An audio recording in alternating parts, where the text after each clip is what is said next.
In this video, we are going to animate the eye blink and the mouth opening. Both of those require some shape adjustments, because we're going to utilize some different techniques to do both of those things.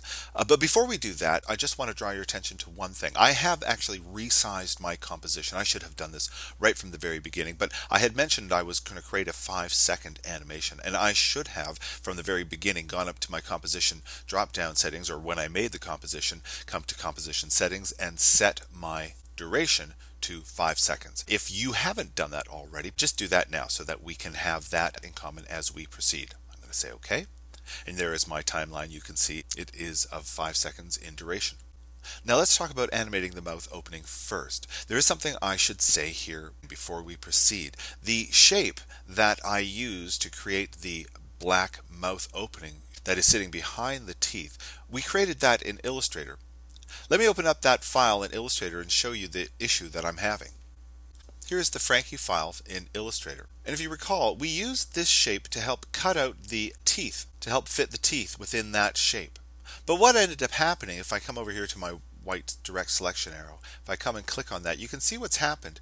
It's created a shape that has multiple anchor points across the top arch here. Because we're going to be animating this shape, having all those extra anchor points like this actually causes us a problem. What we want is a single anchor point so that we can animate that one anchor point and not have to animate all these as well. So what we're going to do is we're going to recreate this shape in After Effects. So let's come back here to After Effects. Let's find the mouth shape. Now normally what I would do is once I've had that Illustrator layer selected, I would come to my layer drop down menu and select create shapes from vector layer.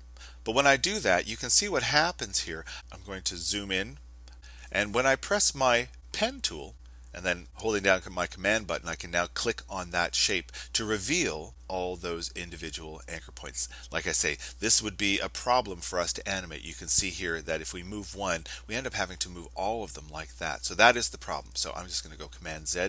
I'm going to just bypass this whole issue by creating a new shape. I'm going to come to the layer drop down menu. I'm going to select new shape layer. And again, using the pen tool, I'm just going to use the shape that is there to create my mouth shape. Straight line segment. I'm now going to take my pen to the very apex of this curve. I'm going to click and drag to the left. I'm going to finish up this shape, coming here with my pen tool and closing up like so. Now this requires a little bit of adjustment, not much, however. I'm just going to take that shape and I'm just going to move it down a little bit closer to the center and down like so. Made it just a little bit smaller than the black shape behind it, just so that I can see it a little bit more clearly. There we go. I see I've got a much more sharper curve there like that. Now you can see here I've got a smooth anchor point, and I can tell it's a smooth anchor point because when I move one anchor point, the other anchor point moves as well. And I'm finding that a little bit problematic. I can fix that by coming back over here to my toolbox, clicking on holding on my pen tool and choosing my Convert Vertex tool. I'm now going to click on that handle just to break that so I can work with that separately. Okay, well there is my new mouth shape. I'm going to change the color of this, make it that rich black. I'm going to say OK. And for the shape underneath, the mouth outlines that I was using as a guide, I'm just going to turn that off. In fact, I should probably just delete both of these shapes right now. I'm going to hold down my Shift button and hit my delete. There we go. So there is our new mouth shape. Let's rename it. I'm going to press return. Call this mouth. Press return again. This is the shape that we're going to animate for our mouth opening. So let's do that animation first. Open the disclosure triangle for this layer, open up contents, drill down to shape, again down to path 1. Finally, there is the path that we want to animate with the stopwatch. I'm going to click the stopwatch. I now have a keyframe for the mouth in this shape. Put this keyframe right at the 1 second point here. That's when he begins moving his eyes, if you recall, from left to right. Let's take our current time indicator, and I'm just going to put this at the half-second point here at 0.5 frames. And at this point, I'm going to change the mouth shape. I'm going to take this anchor point that we've just put up here and just drag it down here. And the way I'm going to do that again is I'm going to use my pen tool, hovering over top of that shape with my current time indicator, again, moved back here. I'm going to click on that and move that down. Okay, I'm going to have a little sliver of a mouth at this point, but now I have that mouth opening like so. Now, the issue, of course, is the teeth. The teeth are now showing when we don't want them. We only want them to reveal, of course, when the mouth opens. How do we do that? Well, we're going to utilize a property called preserve transparency. That property requires that all these shapes, the teeth and the mouth, be together in their own composition. So let's do that next. I'm going to come back over here to my toolbox, choose my selection tool, and I'm just going to shift select the teeth. So I now have the teeth and this new mouth layer selected. I'm going to convert them into their own composition by coming to the layer drop down menu and choosing pre-compose. Let's just call this mouth. I'll say OK. There is our new mouth composition. Double click the mouth and enter into that composition. Zoom out, command minus sign. And again, just like when we created our eye right composition, the new composition has taken on the pixel dimensions of the original composition. I don't want that, right? I want this to be a much tighter composition. First of all, let me toggle transparency grid just so I can see the shapes that I want to draw around.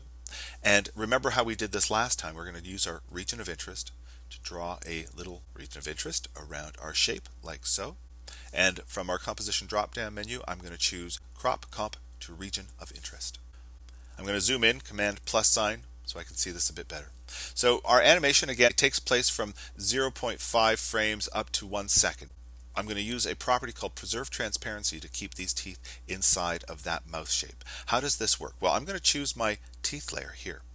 And currently you can see I'm viewing this in my switches mode. Here you can see toggle switches and modes. I'm currently seeing the switches. I'm going to click on that to toggle to modes view. You'll notice that we have our layer blending modes, but right next to that we have this little T with a checkbox next to it. This is our preserve underlying transparency checkbox. What that means, if I click this on for this layer, it will only show itself if there is an underlying layer that has some transparency associated with it, which that mouth shape does. So watch this. As that mouth opens, the teeth are preserving their transparency based on the underlying layer. There is his mouth being opened. His mouth remains open for almost the entire duration of the animation until he starts looking back at the viewer right about the 4-second point here. At the 4-second point, I'm going to get him to close his mouth. How we do that? I want to reveal the keyframes that are currently associated with the mouth opening. And remember, the easiest way to do that is press U on your keyboard to reveal the keyframes that are currently associated with that layer. I want this mouth to be held open for this duration from 1 second to 4 seconds. The way that I like to do that is just to copy a keyframe that you want to hold, Command C on your keyboard, and then pasting it where you want that animation to begin changing again. And so now the mouth is held open for that duration. And then right at the 4.5-second point, I want that mouth to close again. And again, I'm going to use the keyframes that I already have. This time, the first keyframe, Command C on my keyboard, and again Command V at the 4.5-second point. And now if I press my space bar, you can see I have the mouth opening and the mouth closing. Now my only issue with this right now is that it's a little bit slow. I'd like to have the mouth opening much more quickly. It's as if he's surprised. So again, I'm just going to take my first keyframe here and I'm just going to drag it a little bit closer to the second one. Let's see how that works. Yeah. And close. I don't mind the mouth closing a little bit more slowly because he's not as surprised at that point. The only issue I'm having, of course, right now is that that looks great in terms of timing, but I wanted to add some easing. So again, I'm just going to select both of those keyframes. I'm going to launch my Motion 2 panel. And I'm just going to add my easing like so. That works well. Again, it's quick, so it's a pretty subtle effect. Let's add a little bit of easing to on the mouth closing here. Again, I'm going to select those two keyframes, and again, I'm just going to add a little bit of easy ease, the easing in and ease out properties here. Let's see what that looks like again. So surprise, hold out the mouth open, and then mouth closed. Yep, that looks good. Let's take a look at the eye blink. I'm going to come back here to that eye right composition. The last time we were looking at this, we had the pupil moving from right to left, his right, his left, again back to the center. So what I'd like to do is add an eye blink right after this point here. So as his eye moves to his right, I want there to be a blink between the eye movement, then jumping back over to the right about this point here. Now recall, we have an eyelid right layer. that we created in Illustrator. What I'm going to do to animate this is I'm going to use what's called a transition effect on this shape. Here's how we're going to do it. With the eyelid right selected, I'm going to come to the Effect drop-down menu and choose from Transition, Linear Wipe. And to see how linear wipe works, we're going to come here to this transition completion property, and I'm going to click where it says 0%, and I'm just going to drag it to the right. And you can see how this works. Well, that doesn't quite look like an eye blink that we want to work with. To change that, we're going to come here to wipe angle. I'm going to orient that to top down. It doesn't have to be completely top down. You could angle it a little bit. Well, then we have the eye coming down like that, which can be fun. I'll let you decide what kind of angle. I think the more angled, the sadder he looks. So, I mean, I think that could actually work well. Sort of reflects the same angle of his eyebrows. But just be aware that when we go to duplicate this eye, we'll have to flip this effect. And what I'd like to have happen is I'd like to have this blink happen fairly quickly. And you can see between these two keyframes, I have about 5 or so keyframes to work with here. I'm going to just position my current time indicator roughly about this point here. I'm going to take my transition completion property all the way to 100 so that the eye is open. I'm going to create a keyframe for the property at that value. I'm going to reveal those keyframes by clicking here where it says eyelid right and pressing U because I want to see that keyframe. There is my linear wipe transition completion property at 100%. I'm going to move my current time indicator a few frames down my timeline. I can do that a couple different ways. I could just drag it 1, 2, 3, 4. I can also move it by using some keyboard commands. If I press Command right arrow on my keyboard, I can be very precise about how many frames I'm moving. Every time I click that, I move 1 frame down my timeline. I'm going to put my next keyframe here 2 frames further along in my timeline, and I'm going to take my transition completion property and I'm going to change that all the way down to 0%.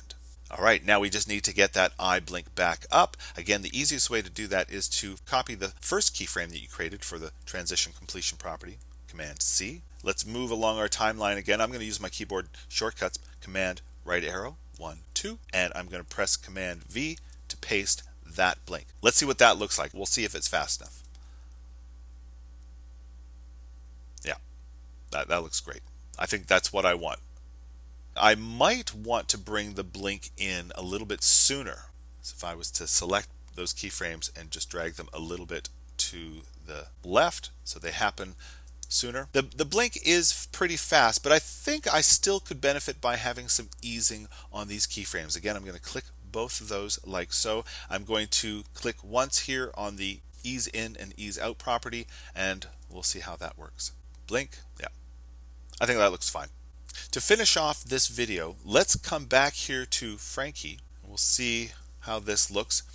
You can see now that my mouth has shifted because, of course, it now has different pixel parameters than it used to have, but that's okay. I'm going to choose that mouth shape in my timeline, and I'm just going to drag that down into position. Let's see what that looks like. Mouth opens, the eye looks that way. Oh, so we have some issues with that eye. The right eye needs to be angled a little bit differently. Let's come back here. I'm going to change that angle because it is a really easy thing to change. I'm going to select those properties and I'm going to change my angle to go from this side. Of course, I could make this an easy thing just by taking that angle and making that 0 like so he blinks directly down, and then I don't have to worry about that. Maybe I'll do that just to keep things simple. I'll let you decide what you'd like to do with that. Let's come back here to Frankie so we can see the timing of the mouth and the eye. That looks pretty good. Now for the last thing in this video, depending on how you've angled that eye, you may need to do this a little bit differently. Because I've sort of cheated and I've got the angle of that eye blink coming straight down, that means I can reuse this eye blink for the left eye. I'm just going to duplicate that by pressing Command D on my keyboard to duplicate eye right. I'm going to take eye right and I'm just going to drag eye right over top of the other eye. I'm going to rename eye right by clicking on it and pressing the return button. We'll call that eye left. There is still an eye left, however, in this timeline panel. Let's turn that off. We now have Frankie looking left and right.